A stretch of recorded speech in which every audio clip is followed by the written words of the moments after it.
Welcome everyone to Longer Tables live. Man, you're hired. So tonight we are here to celebrate Hispanic Heritage Month, and I'm so grateful to have State Farm as our sponsor. So what I want to do is really start with few reflections. You know, the two words I feel most comfortable using to describe myself are two words you're going to recognize. I'm a cook, and I am an immigrant.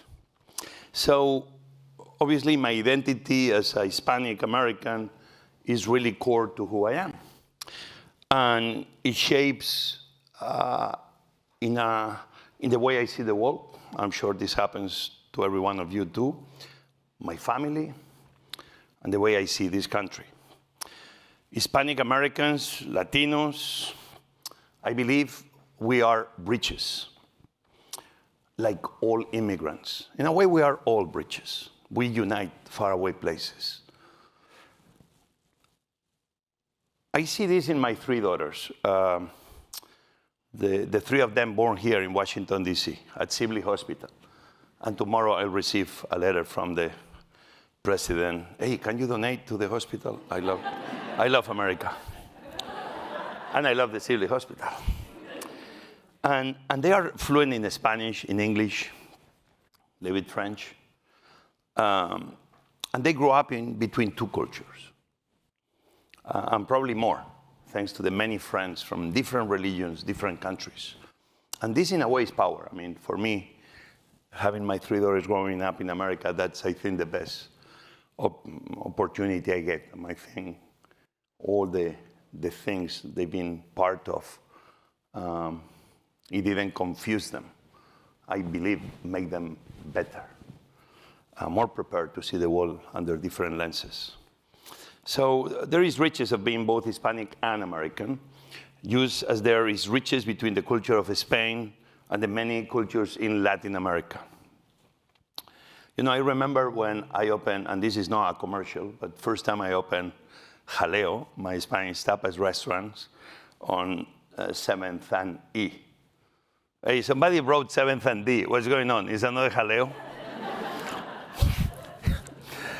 So, Jaleo, as you know, is a Spanish restaurant. We do tapas, and in a time that even was great restaurants like Taberna del Alabardero that they opened 2-3 years before, not a lot of people really knew about Spanish cooking, I feel, when I came to Washington. Churreria Madrid in Adams Morgan was, man, Churreria Madrid, the best poker games. I don't know if that's legal or not, but the best poker games at night. So in the early days, you know, people used to come in and order guacamole at Jaleo. Like, I want guacamole. We're a Spanish restaurant. Yeah. And nachos, please. I'm like, what? Thinking, you know, we were a Mexican restaurant. Like, people will order tortilla, and then they will send it back. Like, where are the tortillas? They're like, no, this is tortilla. The egg and potato omelette. Like, yeah, difficult to fold that tortilla with, anyway. But that's life, right? We know what we know, and what we don't know is just an opportunity. But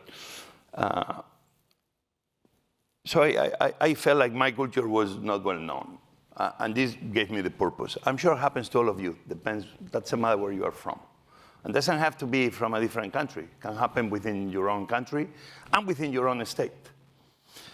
But you know, over time I saw it as not as a problem, but as an opportunity, right? To continue to share the foods of the country I came from. And that made me feel, if anything, even more accepted in this country. I was finding hard to belong. And if you find hard, you always belong, because people usually always end opening you the door.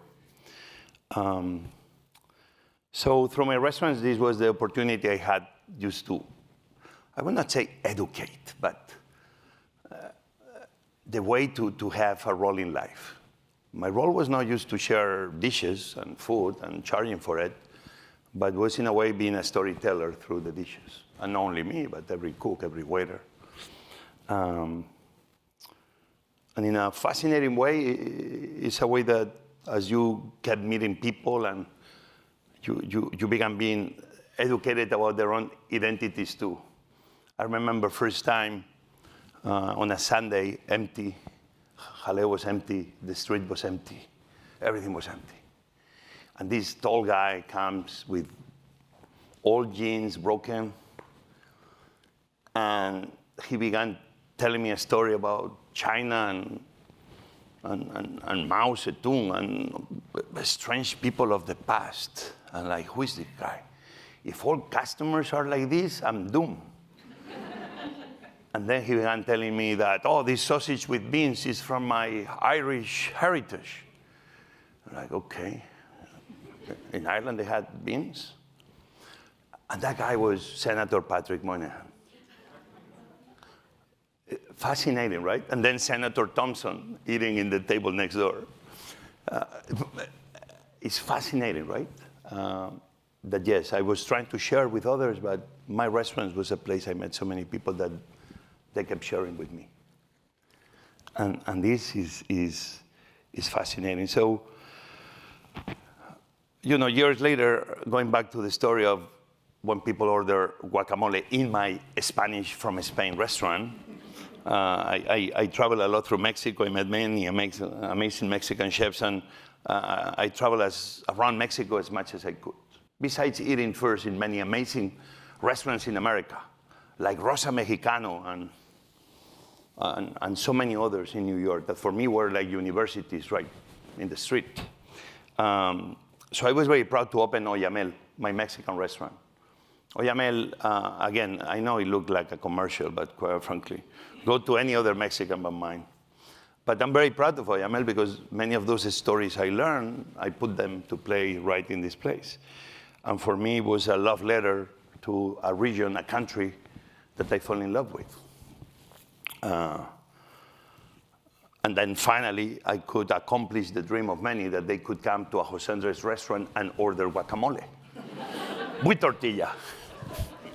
So, you know, I believe this is the power of food, no? And this is why DC, for me, is the place I call home. And obviously, first I came New York, but if anything, Washington, D.C., which always has been the conversation, is this a great food town? Of sure it is. Has always been. Only you need to look beyond the horizon.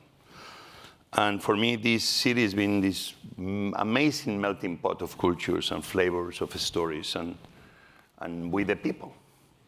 Which, by the way, if you've been to the National Archives, you've seen With the People, you've seen the document, who've not been there? Oh my God, don't raise your hand, I forgive you. Good to be truthful. Go there, you just smell the air. It's fascinating. So, with all this nonsense, again, I'm very thankful to State Farm. That's why I'm here. So I think you know their slogan about being a good neighbor, and I love being a good neighbor. Especially when they bring you foods that you never ate before. And when people find out I am in a neighbor, my door is like, I don't know, Bethlehem on the 24th. I mean, just food shows up. I'm like, what is this? I mean, it's amazing. First time I saw marshmallows on top of sweet potatoes, I opened the door and was there. I didn't know anybody could make that. And just happened. I'm like, what happened? That's the walking sweet potatoes?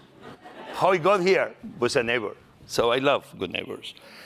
And I've been thinking a lot about that lately and what it really means to me. And I think we don't have to look hard to realize we have really good neighbors all around us. I just got back from being in Nashville in North Carolina. I was there 6 days after Hurricane Helen. Many amazing organizations were there. And the World Central Kitchen, the organization I founded, was there and was helping feed people. And the only thing I saw there was good neighbors. It's the only thing I saw. Not people from one side, people from the other. Good neighbors, people helping people. And very much is what I see everywhere I go with World Central Kitchen or in any other of my trips. especially in difficult moments. I only saw people, helping with search and rescue, or chef opening the restaurants to be used as a community kitchen, or you simply neighbors, helping neighbors cope with the tragedy just by listening to them. I saw so much of that in these last 6 days in Nashville. I always say, and I repeat this so often that probably you are tired of it, but in the worst moments of humanity, the best of humanity always shows up. And I guess that's what being a good neighbor is all about. So when I first moved to DC in '93, I found a little red brick building.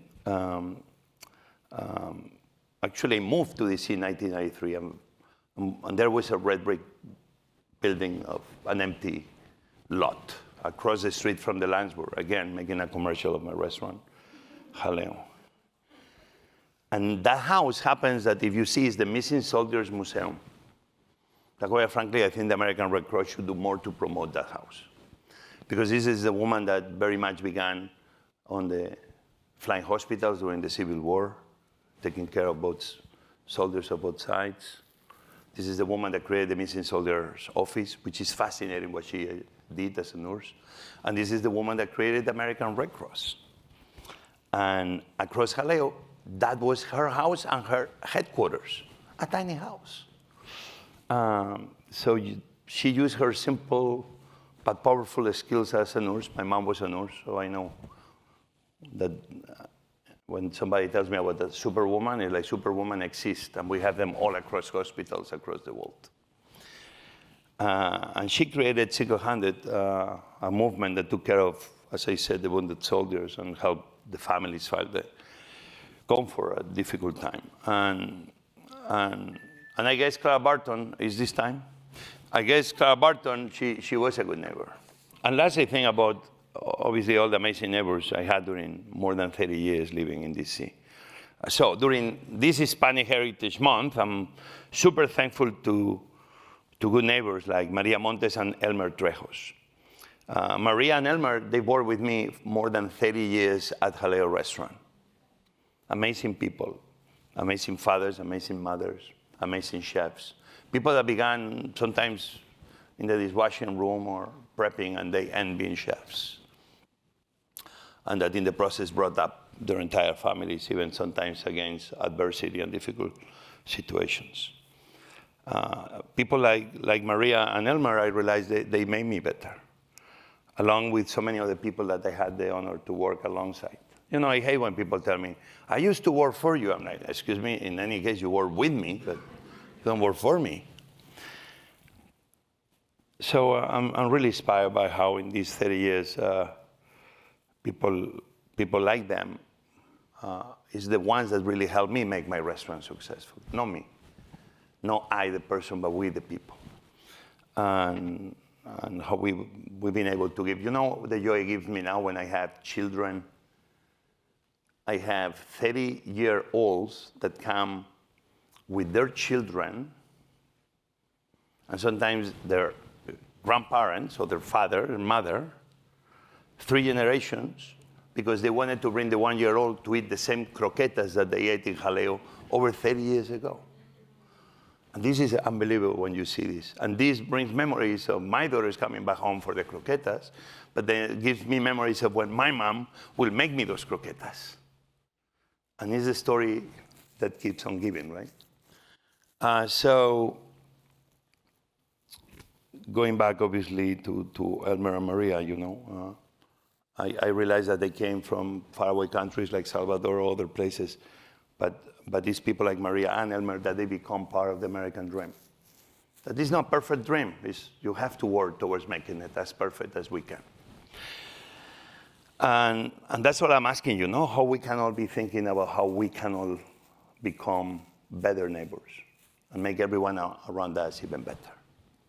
Because we all need each other, always. So you don't have to fly to a disaster zone. You can do it right here, right in this place.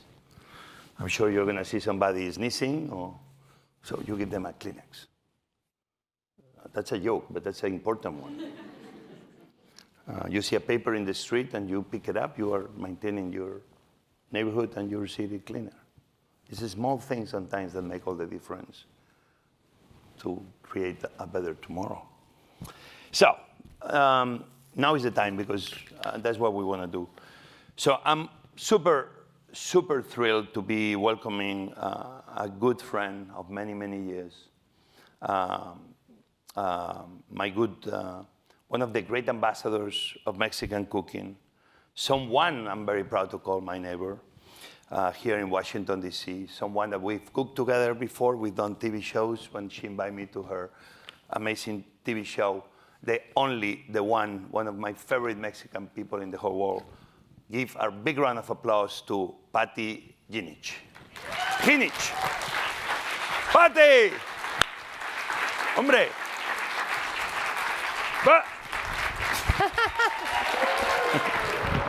Gracias, José.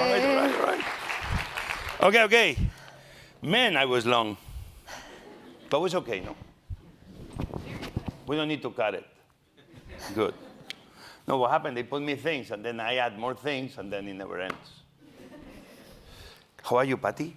Where in the universe do you find a podcast and an incredible host that has wine for you? I'm fantastic, of course. And we have guacamole if you want guacamole. He's not kidding. And tortillas. He's not kidding. It's in the back, yeah. Satchel, she's going to criticize me for it. But can you guys bring me guacamole and tortillas? This was non-planned. But we had it. Oh, what? Yeah, we're going to get it, right? Hello, Mrs. Kaplan. Just a little heavy, a big molcajete, because he has the true Mexican molcajete. So yeah. Oh, big round of applause to Satchel. When you wonder why I am in so many places at once, and Satchel is the one that makes it happen. So, it's so good to be doing this. And this has been a good excuse to see each other. It's been a long time we don't see each other. I miss you, Jose. Danny misses you too. Our boys miss you too. We love Jose at home. The husband is in the room? Yes, Danny's around here. Yeah. We love Jose and Tichi and the girls, yeah. So you were in Cancun only a few days ago as the hurricane was passing east of Cancun. Yeah. I was worried that I wasn't going to be able to board the plane, but this has nothing on you, Jose. I mean, a hurricane, you are all over the world under the most crazy circumstances. This is like a scratch in the knee. Listen, for me, I cannot believe that this has been the excuse to see you and your husband after so many years, but I keep following, obviously, your path, your career as a woman, as a mom, as a wife, as a TV personality. You've become, obviously, the face of Mexican cooking in so many ways, with so many. How many seasons you had already on your show? So we have 13 seasons of Pati's Mexican Table. How many? 13. 12 plus 1. 13 is a lucky number. Okay, 13. I don't like 13 because I cannot pronounce it correctly. 13th and shrimp is, the worst dish is 13th is shrimp. Will be like, what the? 13th is shrimp. Okay, 13th is a good number. Keep going.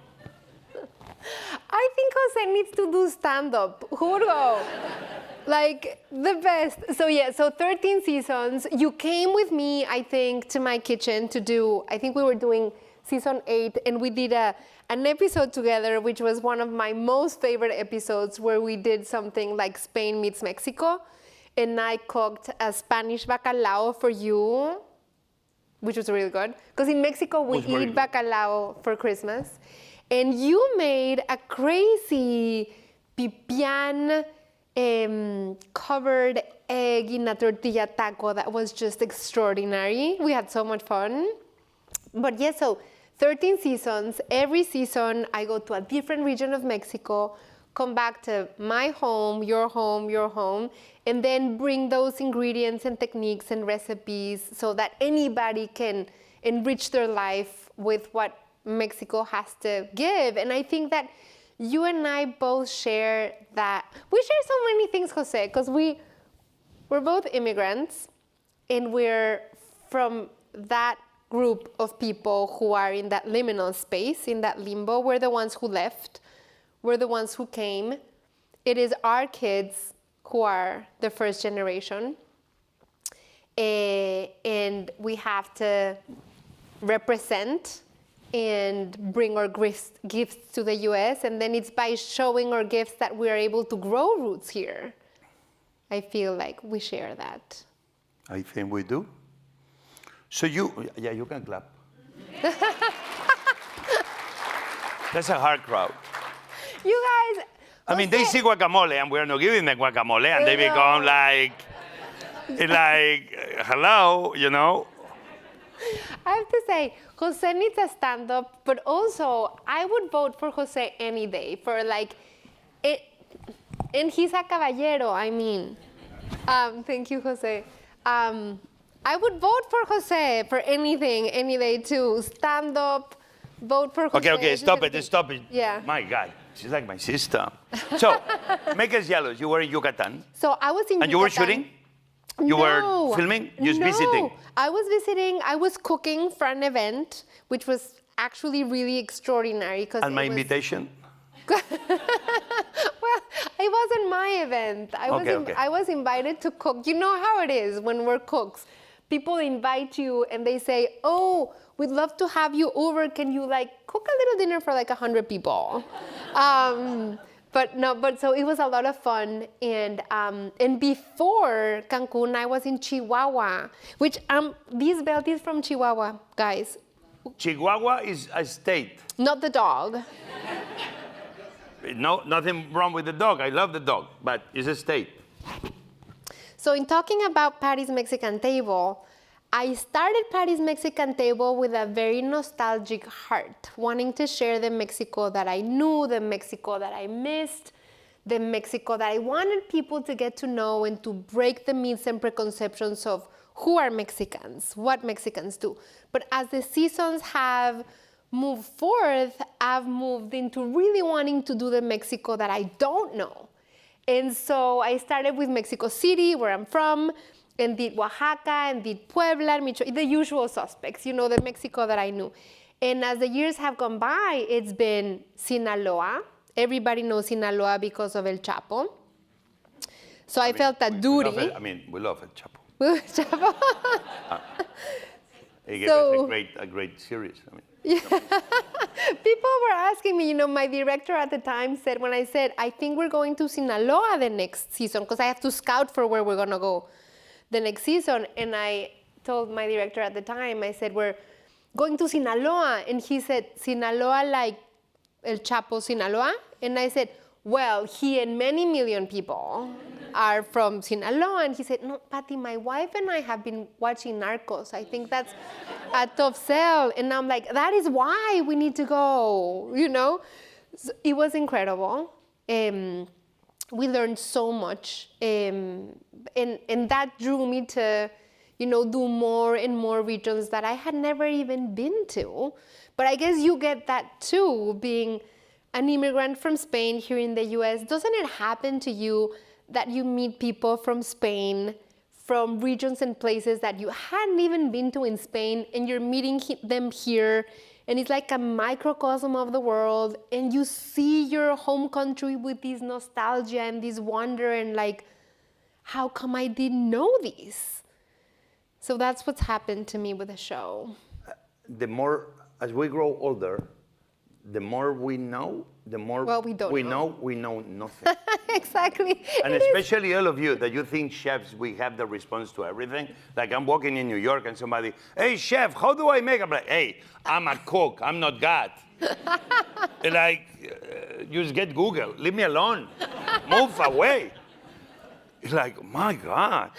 So what did you eat in Yucatan? That was amazing. So One thing you ate that you said, Amazing. Give us, get us salivating. Okay, okay, Because okay. we're not giving them any food. Okay. Have you heard of salbutes? Nope. Okay, salbute is a fresh corn tortilla. So you know tostadas. The tostada is a corn tortilla that's cooked and dried, and then you fry it or toast it until it's crispy. But a salbute is a fresh corn tortilla that hasn't been cooked, that you fry in a lot of freshly rendered lard. That looks so healthy. Keep going. It's like, so it puffs. It's like this crazy puff. It cooks in this freshly rendered lard, and then you take it out and it's dripping that lard. Open like a pita bread. So it's like a pita bread. Because separates, the bottom and the top separate. Exactly, cooks from within. Because whatever water is inside becomes vapor. And then the vapor is trying to go somewhere because it's tired of being so hot. But it's trying to escape, and then the tortilla out is already kind of hard and crispy. So the vapor has nowhere to go. So what happens? Opens up the tortilla. You get it? So anybody who wants their kids to love chemistry, again. No, but there's no chemistry. This is just. It's chemistry. Like, it's food chemistry, right? Like you do this. Like you close your mouth and you do. That's what happens to the tortilla. You get it? That's true. It gets sealed and the. So. Okay, so what is the name of that thing? Because it looks like a bad word, but now I think it's great. Salbute. I know it sounds like. Don't be a salbute. No, that's a good thing. Be a salbute. Salbute. It's beautiful and tasty. But then, as then you the said, stuffing is what? So you don't stuff it. So it's, as you said, it's crisp and golden on the outside, and it's puffed and chewy, soft, and mildly sweet on the inside. When you take it out, it deflates, but the crisp remains. And then they top it with a thin spread of frijoles, like refried beans, but that are cooked with one kind or another of dried chile.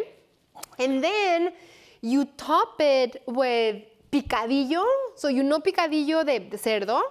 Picadillo, like pork picadillo, but instead of the pork picadillo cooked with tomato and raisin and almonds, this is pork picadillo that's cooked with achiote paste. And then you top that with of course you have to do a vegetable. So one slice of lettuce. and it is just so extraordinary, Jose. It's. I'm going to show you this. We have this in Asturias. Yeah. That obviously corn came from Mexico. I don't want to know. You had a salbute in Asturias? But we don't call it salbute. We call it tortos. And it's exactly that. It's a corn masa that is fried, pops up, and then we do scrambled eggs with onion. And it's called tortos. Look at It's not fascinating? It is fascinating. It is. I'll invite you. And we make tortos. And it's very typical in Asturias, the region I was born. I never put it in the restaurant in Jaleo because I didn't want them to ask me for guacamole. But you see how fascinating life is, right?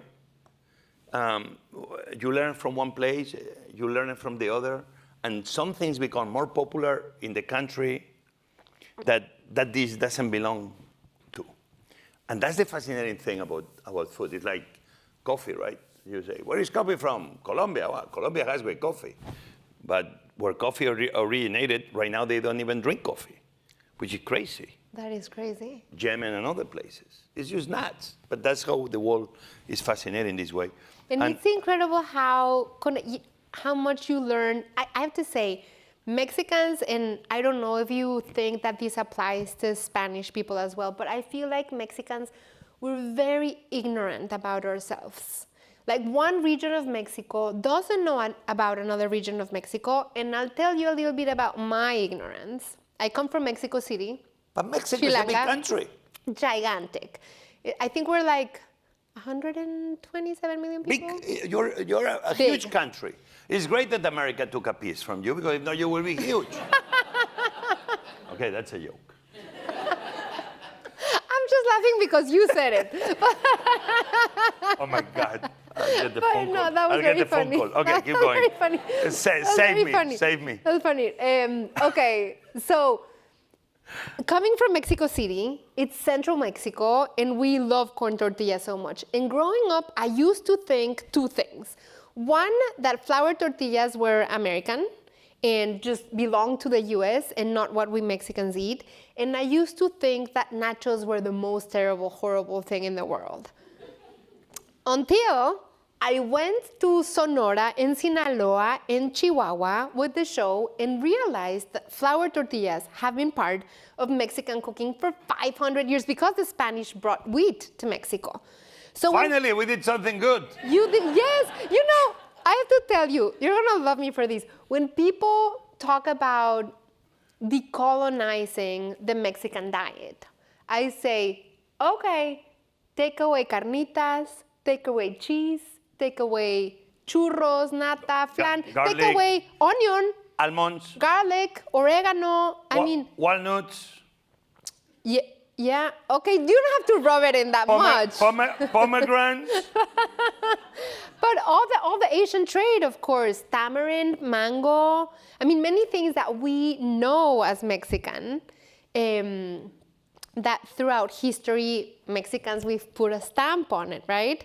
But I also used to think that nachos were terrible because in Mexico City, I grew up going to the movies when the movies were a big thing and it was what you waited for on Sundays. And I used to go. You ate nachos in the movies? No, never. Ah.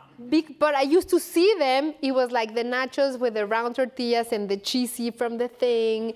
And then the pickled jalapenos, not from the brands we like, just the ones that don't even taste like vinegar. And I used to think of that as nachos until I researched about the origin of nachos for an article I wrote and learned that nachos are deeply Mexican and that come from Piedras Negras. And then I went and I tried their nachos and they're extraordinary. The thing is that the original nachos were made with Colby cheese, which is the American cheese. You know why? Because when the nachos were made, that part of the Mexican border used to get that cheese from the American South because it is what they called government cheese. They used to give people in the South that cheese as a subsidy, and the people from the South in the US used to trade that to Mexicans, or they used to share that with their families. And so in that exchange, that cheese became very important for the Mexican North because the Mexican North is very poor, didn't have refrigeration, and that was the cheese they ate. So we're gonna tell Mexicans from the North that that cheese is not Mexican?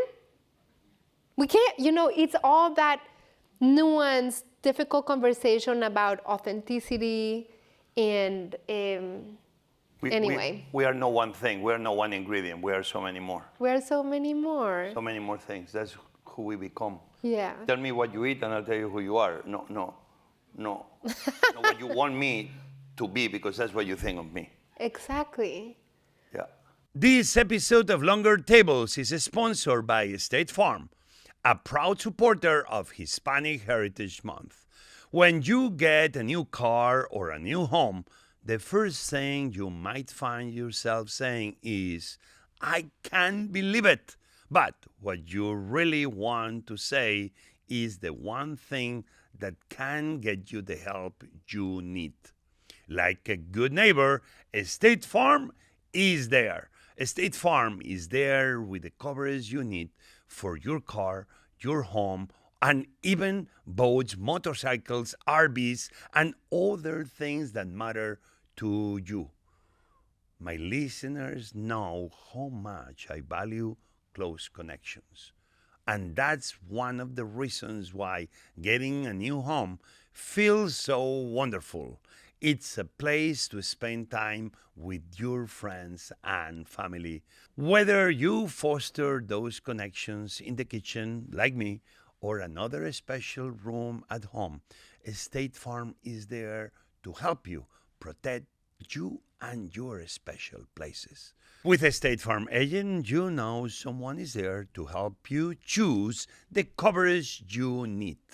With so many coverage options, it feels good knowing you can find what works best for you and your needs. And when you need ways to get help, State Farm gives you options there too. whether it's in person or on the phone with your local agent or on statefarm.com or on their award-winning app. State Farm lets you do things your way. So when you need help protecting the things that matter most, remember to say, like a good neighbor, State Farm is there. State Farm is proud to honor Hispanic Heritage Month with longer tables. Let's go back a little bit at the beginning. When you came first to USA, you had no intentions of being a chef, a cook. No. You came to study political science? Yes, I wanted So to be how an do you academic. go from becoming this world-celebrated TV, culinary chef personality, writing articles, bringing very deep anthropological reflections on food in fascinating ways. So you go from political science to a chef. What happened? To tacos. To tacos. Well, it's a lot more fun to talk about tacos. Well, I realized that I wanted to be an academic. I wanted to be a policy analyst. I was an idealist. I guess I still am. And I really wanted to help strengthen democratic institutions in Mexico and help build a stronger civic culture and help bridge relationships between the US and Mexico and demystify immigrants and show how much we enrich the American table and any table we may be close to. And I studied political science, did a master's in Latin American studies here in Georgetown, worked in a think tank. I'm laughing here in Washington, D.C. I'm laughing because I was miserable, Jose. I hated every second of it. Like, no matter how many conferences you do, how many articles you write, how many people you get together, when there's gridlock, people will just not see eye to eye. And Where in DC is not gridlock. What are you talking about? Okay, not in keep DC, going. in the world. It's just like people, como decimos en español, se montan en su caballo, you know, they get on their high horse. And then I was very frustrated. I was working very hard. I had 3 kids by then, and I didn't want to give him an example of having worked so hard, as my dad said, de quemarme las pestañas como rata de biblioteca. Okay, you translate. To burn your eyebrows as a library's rat. Did I do right? Sort of. I guess in the US Thank you you. say burning the midnight oil. But in Mexico, we say burning your eyelashes, reading in the library. We're wordy. We watch soap operas. In the library? No, in Mexico, we love tragedy. Yeah, they watch them here too. So we burn our eyelashes I mean, in the... you don't need to watch soap operas on TV anymore. They're I happening know. around you without. It is so crazy.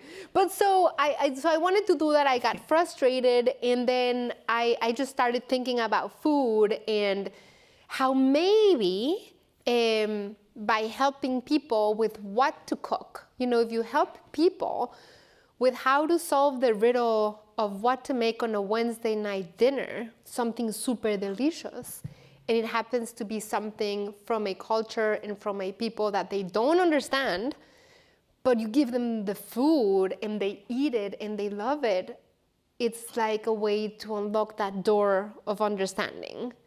And so I thought, instead of writing about political analyses, which Danny, you know, my husband who's around here, where's Danny? Where is he? He came. I think she He went with ran my away. wife to a Mexican restaurant. But Danny used to tell me all the time, you need to jump in the kitchen because you don't know anything about politics anymore, Pati. I didn't, and I don't to this day. And he said, you know, every night you're bringing the food section to bed, that's the only thing you read from the newspapers, just jump into the kitchen. And I used to think, I thought I married a liberal Mexican man, but I married a macho man in disguise who wants me in the kitchen. I'm not gonna do that. And so I held on to my high horse. Is that a saying in English? No? Yeah, your high horse. And you then burn your eyelashes There's in the some library of a rat? Library? What? And, One time I and was... you went into cooking. And yeah, and I switched careers, and I enrolled in cooking school, and I started teaching cooking. What cooking and school? I've never done l'Académie de Cuisine. Ah, that was great. They closed it, yeah. Yeah, a And beloved then started teaching institution. cooking at the Mexican Cultural Institute, and I realized how much more helpful one can be by giving people recipes and empowering them with how they can have a life that has more knowledge about. It's like giving people access to a library, right? When you teach them how to make food from Spain, from Mexico, it's like their kitchen suddenly becomes this Narnia. Like they learn from all these countries and cultures, and it's a way in for people to learn about the other. And that's why I love it so much. You say Narnia? Did I say Narnia? Well, is Narnia a good place or a bad place? No, it's a great place. I Oh. love, every time I open I always move all the jackets and I look and shit. No, but I do it, believe me. It's like one day I felt like was wind coming, but no. But I do that sometimes. I'm very, no, you should try it. It's very fascinating. Like, okay. Narnia, I love it. I love Narnia. I think I've been Narnia there too. before, but I don't recall it in this lifetime. So finding your connection to home, while also living in the U.S. Through food, I think. But also having and developing an American identity, in a way, is at the heart of the immigrant experience. Was in any moment that difficult? Like we come from somewhere, but then we belong somewhere else, and in the process is adjustments that have to happen? Absolutely. I think it was very, very difficult for me. Jose, when I moved to the US, I couldn't string a sentence in English. I mean, I couldn't string a sentence in English. And I was very homesick, and a few years had passed after I moved to the US, and my mom called me, and she said she really wanted me to go back home, because I'm the youngest of four. And she said, Pati, you know what you've become? And I said, what? And she said, a despatriada.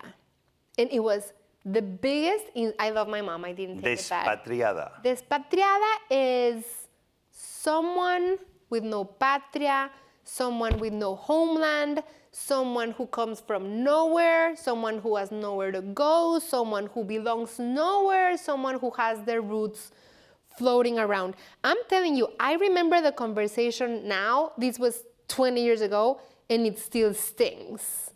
Despatriada. That can become a sitcom, a telenovela. Oh yeah. Despatriada. Starring José by Pati Pati. Jinich. With José. Okay. But that moment, it touched your heart. It was, yeah.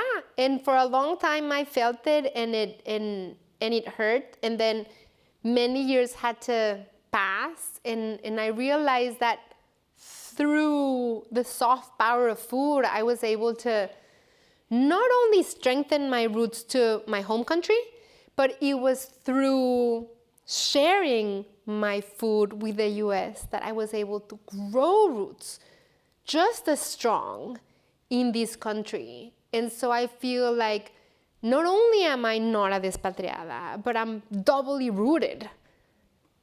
You know, like I feel, and I always tell my kids, and I'm certain you tell yours, because I see how incredible your daughters are, how we're doubly rooted, we're doubly blessed.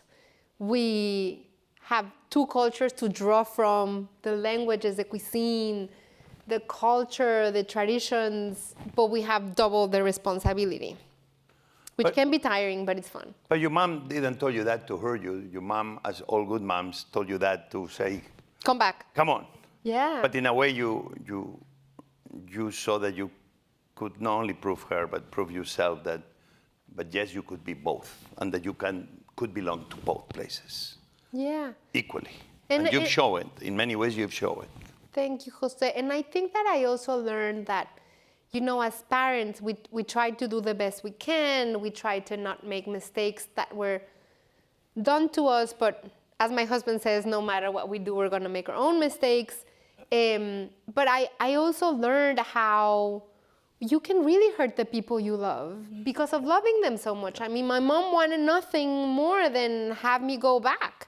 And now that I have older kids, I'm like crossing my fingers that they want to live here in DC. So listen, how was for your 3 boys as a first generation Americans? I mean, now it sounds funny, but I remember my daughter telling me, Daddy, when you come to school, don't try to speak English to us. Speak Spanish. I mean, I think my accent is not, I mean, everybody has an accent. I mean, but those things happen. Even they were children that they didn't mean anything bad. And we are grown-ups. That kind of made me think, it's like, wow, my English is so bad that I cannot speak English. I mean, I only say hello and bye-bye. Like, that's not even, but this can be complicated. I know it's people that they've been through this. And where, or their children don't speak but only one language. Even the parents only speak Spanish for some reason. And the children only speak English, even basic Spanish, obviously, because it understands the mom. But the children will not say a word. And this sometimes becomes complicated. Did you went through something like that? Absolutely. Like they would tell me if I spoke to them in Spanish when they were little, because I really didn't know much English, so I didn't have much of a choice. But they would say, like, if we were with their friends or in school, they would say, Ma, please don't do that. Like, don't do that while they speak Spanish. Or if they had their friends come home, you know, for a play date, they would say, please, please, can we mac and cheese? Like, no carnitas, no, you know. But the fascinating thing is that as they grew older, they really embraced their Mexicanness. And they would ask me to not only make carnitas for their friends, but bring carnitas to school. And it went from like them being embarrassed about my accent to making fun of my accent in a really fun way. I have to say that one of the things that I enjoy the most is when my kids make fun of my Spanish. But here's the thing. My 3 boys can make fun of my Spanish, and I will even do it more, you know, like just to have fun with them. But if my husband, who's around, is something going on with the husband because he keeps being mentioned. He dares to criticize my language. But he's a good guy, I tell you. He's a great guy. He's adorable. I'm very lucky. Danny, I love you so much. Hey. But if Danny dares, like, mock or criticize or correct, the worst thing is correcting. Like, correcting my English, like, I will have 0 tolerance. I will get so mad. But then he sees my voice do it, and I'm, like, on the floor laughing. And he's like, why? And I'm like, because they're funny. I know that. I mean, you know the worst thing? I have my good friend Eric Rippert, probably one of the best, nice-looking, best chef in New York. He's French with a heavy accent, and he corrects my English. That's so funny. And I look at him, I'm like, really? And then I tell him, you're not really French, you are from Andorra. Which is true. And then gets difficult. Oh. Let's move to cooking. Mexican tradition. The traditions of Mexico. I mean, one of the richest culinary cultures in the world. A cuisine that is, men seems were always the ones that, the world of culinary seems is always men. Life can be complicated and unfair that way. But if in any place, obviously, Rick Bailey's, we know here, and the work he did in his restaurant, Topolobambo in Chicago, and the work he did through his culinary show, which you became the new, obviously, Rick Bailey's in the voice of a Mexican woman. But Mexican cooking is being rooted in Mexican women moving forward those traditions. Is many that unfortunately, Zarela Martinez, many who are not, Patricia Quintana, many women that they are no longer with us, good friends and legendary chefs. Mexican cooking has been very rooted in women. And that tradition is very important. But then how that tradition works alongside with culinary innovations that nonetheless they keep happening. This is a fascinating topic, and I think, yes, in Mexican cooking, I think it is women who have been mostly the cooks. And unfortunately, in Mexico, we're very malinchistas. You've heard of that term, for sure. But Malinche was the girlfriend of Hernán Cortés, who conquered Mexico, and she helped him conquer Mexico. So she's seen as a traitor to Mexicans. Well, we didn't come to conquer, only he was visiting around. Okay, keep going. But so when we say that the culture and the people are malinchistas, is that we look down on ourselves. We see Americans and Spanish, honestly, as better, as superior. And in Mexico, I remember when I was growing up, like if it was your birthday, if it was your anniversary, you would go to the Spanish restaurant to eat. You would go to the French restaurant to eat. We look down on Mexican food as this is the food we eat every day, even though Mexican food is so extraordinary. It wasn't until the 80s or the 90s when a lot of women who you're quoting, Titita, Margarita Carrillo, they started fighting for the UNESCO recognition and to show that Mexican cuisine is a mother cuisine.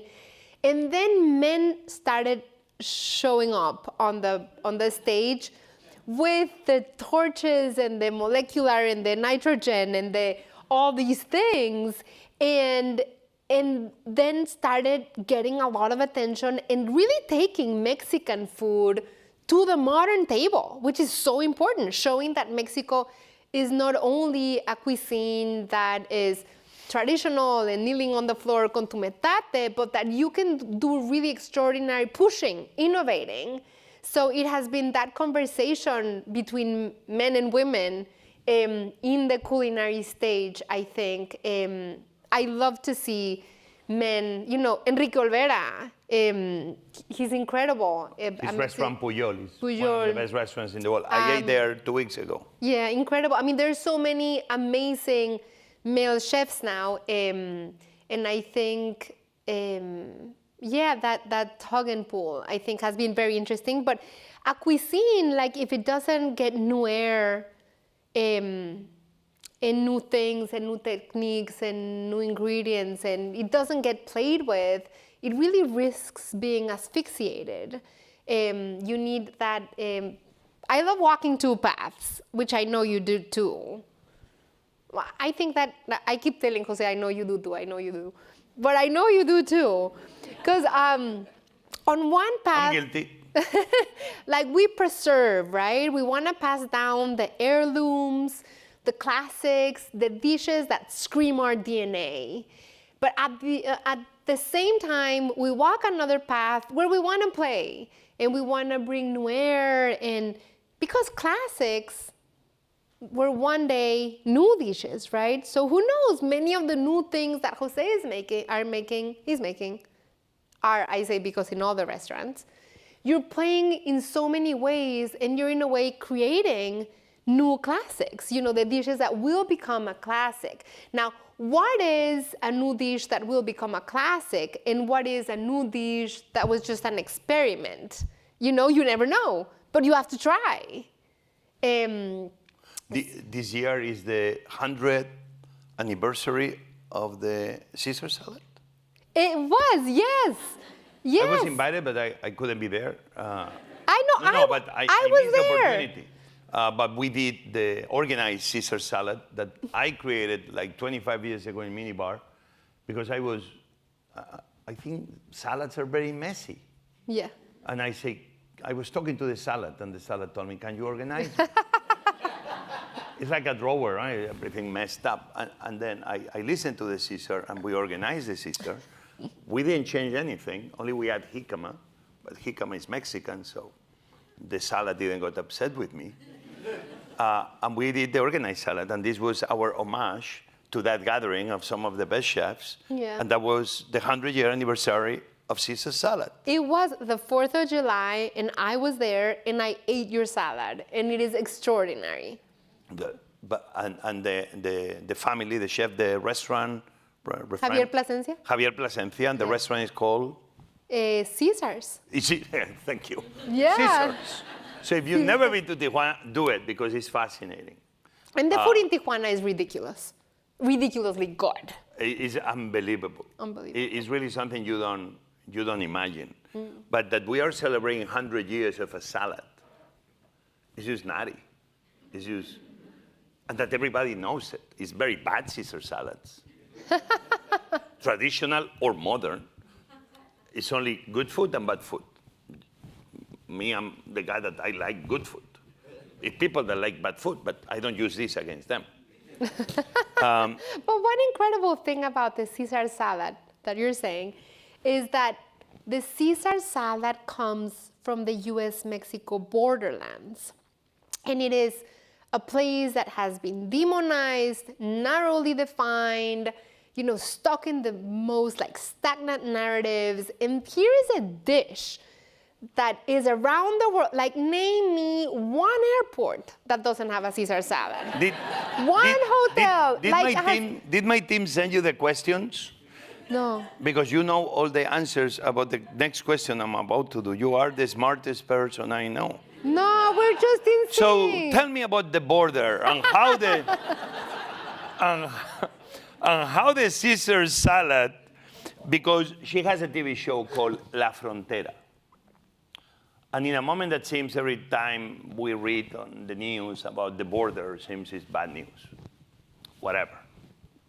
People in this side, people in the other side, bad news. But here she has a show that shows how La Frontera, how the border, is good news of good people in both sides, living their lives, sharing that life with walls or without walls, and sharing culture and sharing foods. And it's a show that everybody's going to have to be watching because it's fascinating that we can be giving voice to the people on their own terms, showing us through food how we can build longer tables and not respect each other. So tell us about what you've been learning about. You've done over 2,000 border miles? It's 1,970 70 something. Did I? But I don't know if it's miles or kilometers. Okay, let's do miles. Let's do miles because it's longer, yeah. So what did you find there besides Caesar salad? I found, Jose, we were talking about living in this liminal space, coming from having two homes, coming from one place, landing in the other, having your roots floating around and then having them rooted in two places. Like in La Frontera, the Borderlands, let's begin by saying La Frontera, the Borderlands isn't just the wall that people are trying to cross. The US-Mexico Borderlands has 31 million people that live in those communities, and they're just living their everyday lives. There's artists, there's athletes, there's entrepreneurs, there's so much business and trade that happens like good, positive. Las maquiladoras. What is a maquiladora? A maquiladora is a factory that benefits from the competitive advantage of very low wages in Mexico. So you have a lot of US companies that will have maquilas or factories on the south side of the border paying much less for pieces, for their cars, for their computers, for the phones. And shipping it to America. And ship it into America. Or one of my favorite things, where this is incredible. I learned so many things that I didn't know. There is this one town called Algodones, Jose. This is so funny. It is a town of dentists. Algodones. Algodones. Which will be like cotton. Cotton, which used to be a cotton growing region, and then it became a town of dentists. There are 5,000 dentists in this town, and they receive 15,000 people a day. And it's what we call medical tourism. It's all Americans. But then it's not restaurants because nobody can eat after. So you know what the crazy thing is? Really? I mean, the only thing you bring with you is mint mouthwash. No, well, that's you can do nachos mouthwash You can do margarita. You can. Oh, and this is good. The alcohol will disinfect your mouth. No, but it's Mexico. I saw people coming out of the offices eating shrimp tacos. I mean, it is. I'm telling you, it is crazy. So, I mean, all these things that you just don't know, don't hear about. We met athletes, we met muralists, we met entrepreneurs, we met farmers, we met a fascinating ecosystem. Fascinating ecosystem. And I felt so at home. You know why? Because everybody there lives in this continuous liminal space. They're always in the border between cultures. So I felt so at home. My accent doesn't matter. I'm too blue-eyed for Mexico. I have too much of an accent for the US. And people don't know that Mexico. You were like in a bar in a Star Wars movie. Like everybody belongs. Everybody and nobody's belongs. strange. It is like, you remember that show? This was a horror show, but I'm thinking about this in a beautiful way. Remember the Twilight Zone? Yeah. So it's like a third dimension. It's like a separate universe where people speak English and Spanish, and you can find the most incredible hamburger and the most incredible taco. And another thing is that categories there kind of don't apply anymore. Like, you can have brothers where one is priest, one is from the border patrol, one is a farmer, and they sit at the table. One lives in the US, one lives in Mexico. I mean, it's just like the definition of good and evil kind of takes a different dimension there. And I have never met as warm, kind, generous people who were like, finally, somebody's not talking about the wall. Finally, we can talk about our food. We can talk about the traditions. And, the people love their land, and the border has changed. So at one point, that wasn't the Borderlands. At one point, the Borderlands were in Colorado, and then has changed over the years. Yeah. Over the centuries. But it was fascinating. Yeah. So you mentioned evil. I love here the ecumenical, the cathedral, that hell or devil is portrayed as Darth Vader. You've seen it? No. Fascinating. Go see it. It's fascinating. Darth Vader is the devil. But even at the end of the movie, he was a good guy, so I'm confused. That's the thing. And hell in the border can be somebody hanging out from their feet with their hands tied, and somebody giving them a tray of tacos, but he can never reach them, and that's hell. Oh my God, we can be very creative. Oh my gosh. Well, I don't know. I usually began dreaming things. Yeah. But let's go back to the good things. Yeah. So you mentioned nachos, a lot to do with the border. Caesar salad. Caesar salad. The margarita. Margarita. You make the best one. Thank you. And you're Spanish. I mean, he does. You know? He does, and he's Spanish. But it's a Mexican because thing. I learned from the best. But margarita, tell us, margarita is a border drink. Yes. The margarita, there's two big myths about the margarita. One legend says that his story says that it comes from the Kentucky bar in Ciudad Juarez. Have you been to Ciudad Juarez? Kentucky bar? The Kentucky bar. Wow. In Ciudad Juarez. Ciudad Juarez is a city so ugly, it becomes beautiful. I love Ciudad Juarez. I mean, I'm telling you, it's like, have you been to places that are so gritty, that have so much history? I feel like some parts of Philadelphia are that way. Some parts of Detroit are that way. You are getting in trouble with a lot of cities in one sentence, lady. Oh, no. Oh, no. It's good we can edit. Yeah, you invited a very politically incorrect friend. But it is, okay, maybe I said we're Mexican, we like soap operas. It's just, Ciudad Juarez is right next to El Paso. It's like San Diego and Tijuana.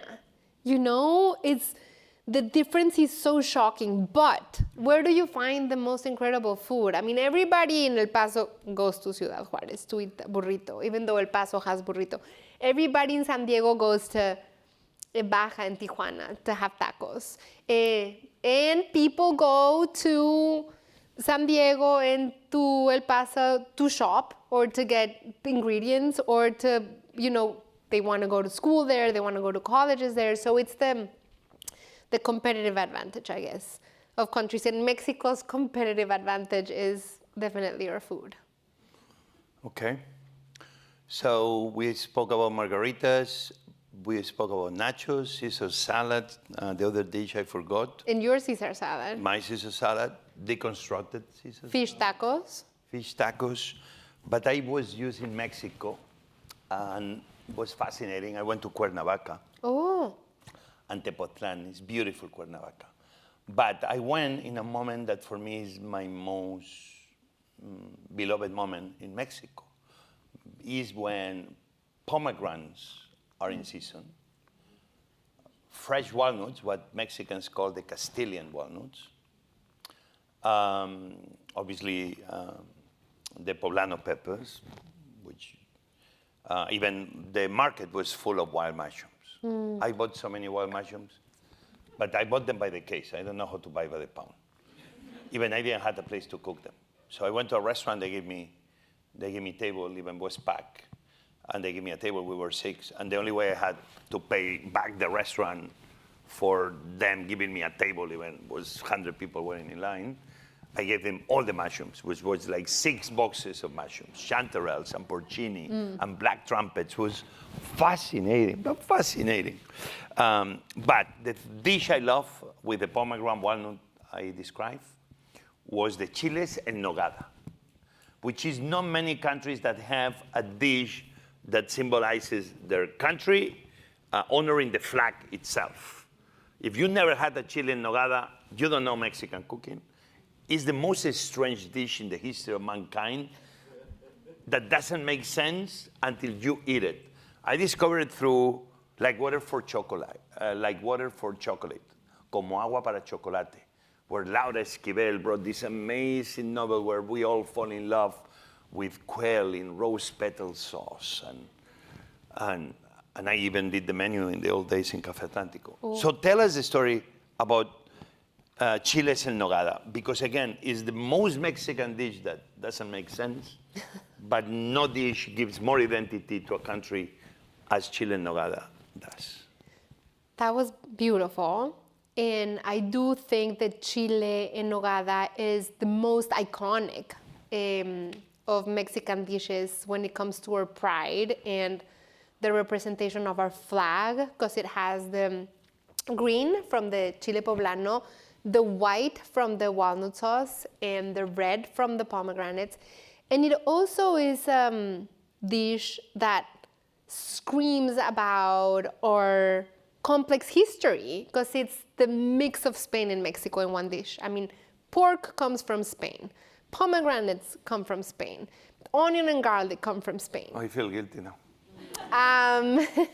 You don't have to feel guilty because the ones that took Texas and California But the chile was the U.S. The poblano chile doesn't come. The poblano chile doesn't. But it is a dish that you definitely need an acquired taste for, because it's a dish that is served lukewarm, so it's weird. So you have the roasted poblano chile, which is exquisite. It's exuberant. It's floral. It's capriciously spicy.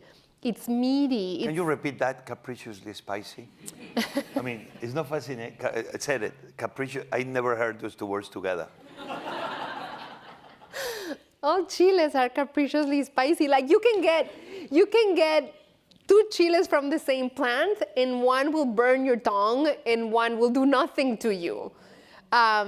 Which is one of the reasons that I love Chile so much, because you really never know what you're gonna get, and you have to be creative.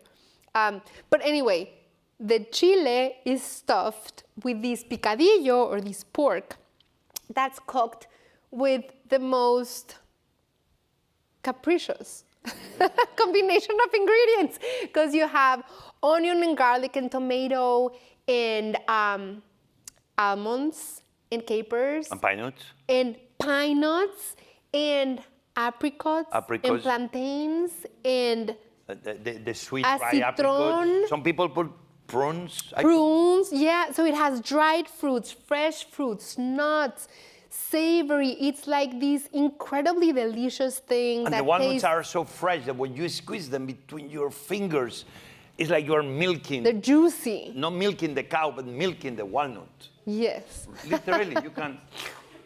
And if you never ate a fresh walnut, you never had a walnut in your life. And then the chile stuff with that meat, which is incredible. But then it's sauced with a walnut sauce, walnut creamy sauce that the original sauce has a splash of sherry, of Spanish sherry. Yeah, that was the sherry promotion board. It has sherry, which I was fascinated. It's all the Spanish who brought sherry. My God, now I feel guilty of saying it's my favorite Mexican dish. But it is.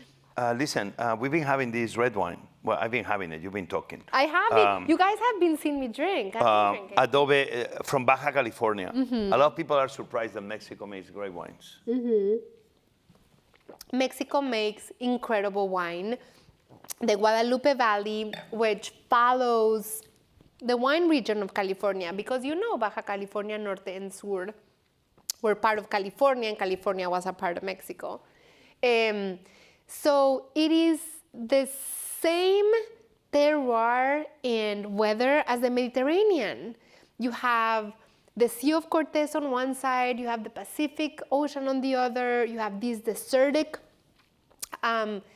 terroir and cold, really cold wind at night and really dry heat during the day. So it is perfect for grapes. So the wine in Mexico, in Baja California is crazy. I went to visit Casa de Piedra in Baja, and they're aging wine under the ocean. So listen to this. They grab wine bottles, they put them in the sacks, en las cuerdas, ¿cómo se dice? En las cuerdas. En las In the cords, in the lines of the mussels or the oysters. Yes, exactly, like the mussels. ¿Cómo se dice cuerda, Dani? Cord, no? Rope. Rope. Tichi and Dani are there to save us. So the ropes where they hang the sacks for the mussels, and they hang the bottles of wine there, and they cover the bottle of wine with this mesh. And so at the same time as the wine is aging, the mussels are growing, and they're doing this experiment because they don't have enough water in the region. So this crazy scientist winemaker was playing with that. So you have to really plan on when the mussels will be ready and the wine will be ready, because you can only take it out. I know, it's super fun. And then... So you drink the wine, then you send the mussels to the kitchen, they steam them, and you eat the mussels after. So you take the bottle of wine to the kitchen, you pour the glasses, and then you cook the mussels, and then you eat it together. I knew you would love that. You see, people, what happens when you drink one too many margaritas? Creativity happens. Listen, Pati, thank you very much for coming. Oh, my pleasure. Thank you for all of you for taking the time so we don't do this alone. Pati, it's been a joy reconnecting with you and your amazing husband. We're going to keep seeing each other again more often. I think COVID put many of us like apart, and it's been taking time to re-engage. But if this was the excuse, used to be in your presence. You are smart, you are witty, you are, what was the word you said? Capriciously spicy. You are capriciously spicy. If Daniel, you allow me to say that about your wife. You're capriciously spicy. We learn a lot. We wish we had even more hours to listen. Watch her show, La Frontera, because I do believe it's the type of shows we want to see about the border. And if you don't have her books, get her books. If you didn't watch her PBS show, watch the PBS show. If you never had a Chile Nogada, what are you waiting for? If you never had that wine from Mexico, who are you? And more important, Pati, I'm very proud to call you a friend. You've been amazing in our friendship. I've been very proud and lucky to call you a friend. And I cannot wait to be with you again in a longer table. Keep listening to your stories. Thank you, Jose. Thank you.